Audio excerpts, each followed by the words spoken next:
ETV के serial कैसे मुझे तुम मिल गए में अमृता अस्पताल पहुंच गई है। असल में अमृता को पीनट से एलर्जी है। ऐसे में विराट सही समय पर अमृता को अस्पताल ले आया है और उसका इलाज शुरू हो चुका है।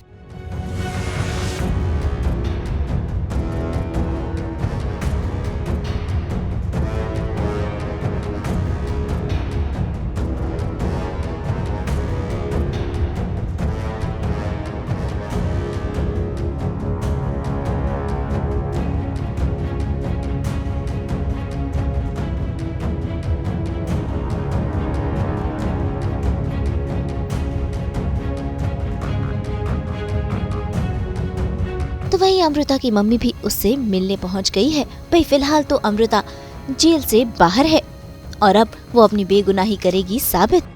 फाइनली कुंभकर्ण की नींद से तो उठी तो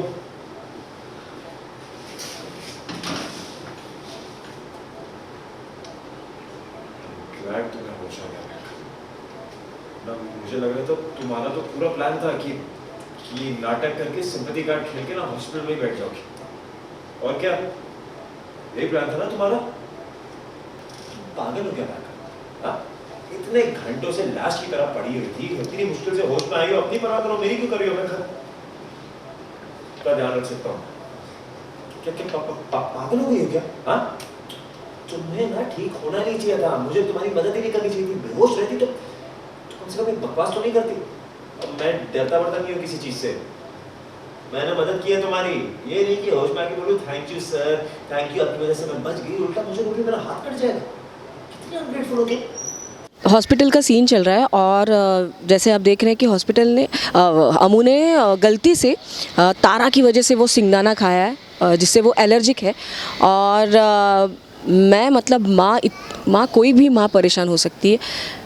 जो पता चल जाता है भवानी को कि उसने सिंगदाना खाया है, वो पुलिस में नहीं है, वो अस्पताल पहुंच गई है, तो उसकी परेशानी, उसकी टेंशन बहुत बढ़ गई है। लेकिन यहाँ आते आते मुझे पता चल जाता है कि विराट ने उसको बचाया है। विराट वो कैसे लेके आया उसको, शेखर ने हमें सब कुछ बता दिया। और फिर मैं गुस्सा भी होती हूँ कि ऐसे कोई लेके आता है क्या?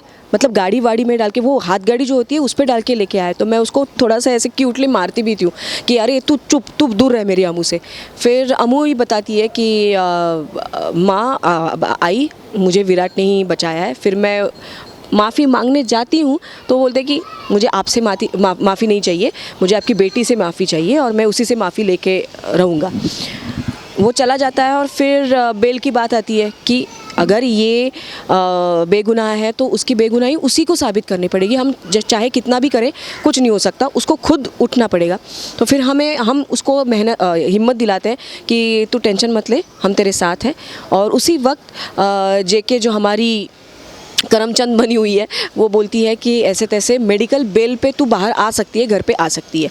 तो हम खुश हैं कि बेटी चलो कम से कम जेल नहीं लेकिन हमारे साथ रह सकती है, लेकिन बेल पे है।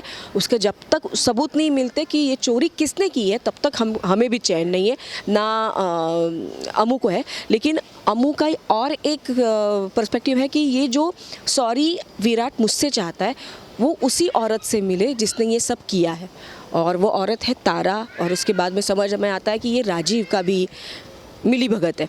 तो ये सब चल रहा है। अब आगे देखेंगे जब ये पता चलेगा विराट को कि ये सब राजीव और तारा का कराया है, उसके बाद जो अमू के लिए उसे लगेगा, अमू के साथ साथ हमारी जो हालत हुई है, क्योंकि बस कहानी यहाँ ख़त्म नहीं होती। वो बेल पे तो घर पे छूट के आ जाती है, लेकिन विराट वहाँ भी उस पर डिटेक्टिवगिरी कर रहा है। गार्ड्स लगा दिए, सब लगा दिए कि ये लड़की कहीं भाग ना जाए।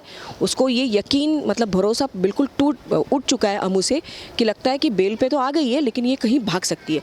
तो वो पुलिस गार्ड और ये सब करता है। फिर हम वहाँ अपनी अकल लगा के अमू को बाहर निकालते हैं। अमू उसकी तहकीकात करती है कि चोरी किसने की, ये वो सब हो जाता है। और उसके बाद अमू का, मुझे ना विराट का चेहरा देखना है। जब मेरी बेटी गुनहगार नहीं है, उसने चोरी नहीं की है, तो मैं वो देखूंगी और घुसा मारूंगी उसको। वो किसी भी लड़की को या आदमी को या किसी भी इंसान को चोट नहीं पहुंचाना चाहता, लेकिन वो कहता है कि तुमने धोखा किया है, तुमने चोरी की है मेरे पैसों की, तो उसकी तो सज़ा मिलेगी। लेकिन ह्यूमन ग्राउंड्स पे वो अच्छा है, उसको नहीं अच्छा लग रहा है कि अरे अमू इस हालत में है। वो चोरी का और वो सब 10 करोड़ कहाँ गया है ये तो बाद में भी सॉल्व हो सकता है, और उसी के लिए वो उस पर नज़र भी रख रहा है। लेकिन एज ए ह्यूमन वो बहुत अच्छा लड़का है, और इसीलिए वो उसको लगती है जब वो लेके आता है, वो कटता है, उसका हाथ कटता है, लेकिन फिर भी वो अस्पताल लेके आता है और इलाज करवाता है। तो बेसिकली ये अच्छा आदमी है जो अमू भी नोटिस करती है। तो शायद मुझे लगता है कि आगे जाके कुछ हो सकता है। मतलब एक दूसरे के लिए केयर है, प्यार है, रिस्पेक्ट है। सबसे बड़ी बात, दोनों को एक दूसरे के लिए रिस्पेक्ट है, चाहे वो उनकी नोक-झोंक हो, कुछ भी हो, लेकिन रिस्पेक्ट है। और मुझे लगता है कोई भी किसी भी रिश्ते में, चाहे वो फ्रेंडशिप हो या किसी भी, रिस्पेक्ट होनी चाहिए, और वो बरकरार है। और ये रिस्पेक्ट का बाद में प्यार में परिवर्तन होता है कि नहीं, वो अब हम आगे देखेंगे। हम तो 24/7 पहनाते हैं आपको एंटरटेनमेंट की ये हथकड़ी। तो अगर आपको ये वीडियो पसंद आया है, आप जल्दी से इसे लाइक करें, कमेंट देके अपनी राय ज़रूर दें। ऐसे ही एक्सक्लूसिव कंटेंट के लिए हमारे चैनल को सब्सक्राइब ज़रूर करें। अगर आप यही वीडियो फेसबुक पर देख रहे हैं तो हमारे फेसबुक पेज को फॉलो ज़रूर करें, और साथ के साथ हमें फॉलो करें व्हाट्सएप पर भी। नाम तो आप सब जानते ही हैं, सास बहू और बेटियाँ।